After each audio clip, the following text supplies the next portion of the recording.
Hello, I'm Daniel B. Palima, and today I'll be reporting about Sociocultural Theory of Lev Vygotsky. So first, who is Lev Vygotsky? Lev Vygotsky was born on November 17, 1897 in Orsha, a city in the Western Russian Empire. In 1917, he earned a law degree at the Moscow State University, where he studied a range of topics including sociology, linguistics, psychology, and philosophy. Vygotsky died of tuberculosis on June 11, 1934, when he was just 37. Vygotsky died young but had an important influence on psychology. Still, he is considered as a formative thinker in psychology, and much of his work is still being discovered and explored today. His experience, together with his interest in literature and his work as a teacher, led him to recognize as social interaction and language as a two central focus in the cognitive development. His theories become known as Sociocultural Theory of Development. Sociocultural Theory. Sociocultural theory believes that parents, caregivers, peers, and the culture at large are responsible for the developing higher orders of function. According to Vygotsky, learning has its basis in interacting with other people. He also suggests that human development results from a dynamic interaction between the individual and society. Through this interaction, children learn gradually and continually from parents and teachers. However, this learning varies from one culture to the next. It's important to note that Vygotsky's theories emphasize the dynamic natures of this interaction in society does not just impact people but also affecting the society. Social theory of development emphasizes the crucial influence that social interaction and language embedded with the culture context have a cognitive development. So, unsa din na siyang cognitive development? Cognitive development means how children think, explore, and figure things out. It is a development of knowledge, skills, problem solving, and disposition, which help children to think about understanding the world around them. These four are interrelated. Without language, there are no social interaction. Without social interaction, there is no cognitive development and culture context, and so on and so forth. Social interaction. Vygotsky emphasized that effective learning happens through participation in social activities. Parents, teachers, and the other adults in the learning environments all contribute to the processes. They explain, model, assess, give directions, and provide feedbacks. Peers, on the other hand, cooperate and collaborative enrich learning experiences.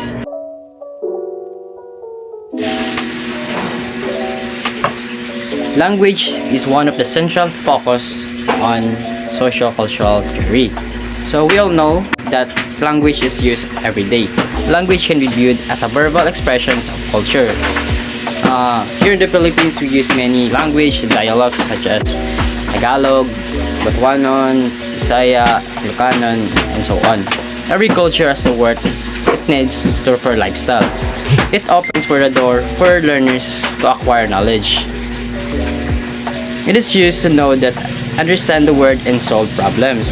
It serves as a social function, but it also has an important individual function. It helps the learners to regulate and reflect of his own thinking.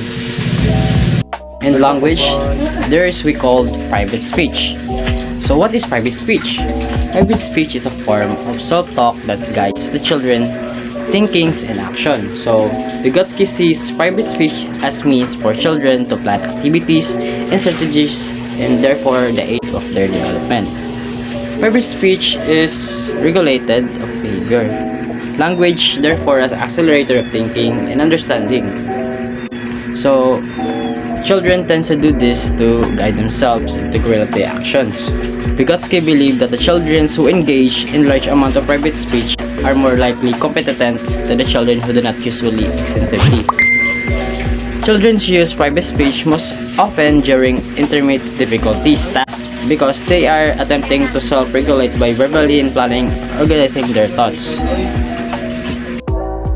So, for example, in the classroom settings, students tend to private speak to recall what they learned in the previous task. So So, sinabi ni ma'am, unahin ng parentheses sa pag-solve ng equation. Pangalawa, dalawa, multiple, tsaka divide. So, ayun, yun ang nagsisilbing guide nila para pag-solve ng kanilang activities. So now, we will proceed to zone of proximal development. So what is zone of proximal development? So according to Vygotsky, children who are in the zone of proximal development for a particular task can almost perform the task independently, but not quite there yet. With a little help from certain people, they'll be able to perform the task successfully. So the main point is there is a certain task that you can't do alone or independently. So you need someone to help you to get the job done.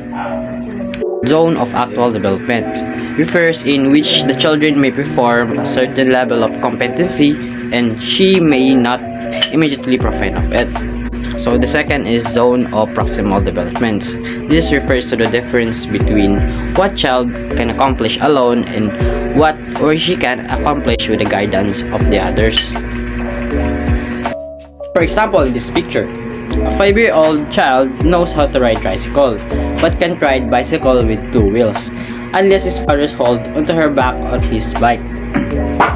According to Vygotsky's theory, this child is in the zone of proximal development of riding bicycle. With his father's help, this little boy learned to balance her bike after some practicing, and now he can ride the bike on his own. For example number 2, the child is learning to walk with the help of the parents. The parents hold both hands so the child doesn't have to focus on both balance and moving her feet. So eventually this child learns to walk by herself. So now we'll proceed more knowledge others. So for example number 1 and 2, both parents play the role of the more knowledge others to their children.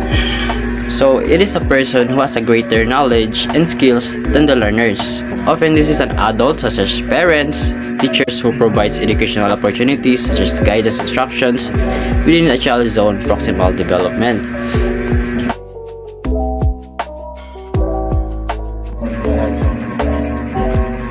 The zone of proximal development is not possible without scaffolding. So what is scaffolding? Scaffolding refers to the support or assistance that lets the child accomplish a task that she cannot accomplish by herself or independently. It's not about doing the task for the child while he or she watches. It's not about doing shortcuts for the child.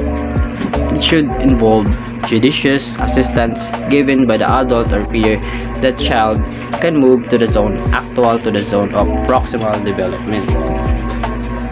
So here are the examples of scaffolding. When the adults unzip the zipper an inch or 2 and then holds the lunch bag still so that the child can continue to unzip the lunch bag, it is called scaffolding. Loosening the food containers lead just a bit and letting the child open himself, it is called scaffolding. Leading the straw to the hole and letting the child put the straw through the Tetra Pak, it is called scaffolding.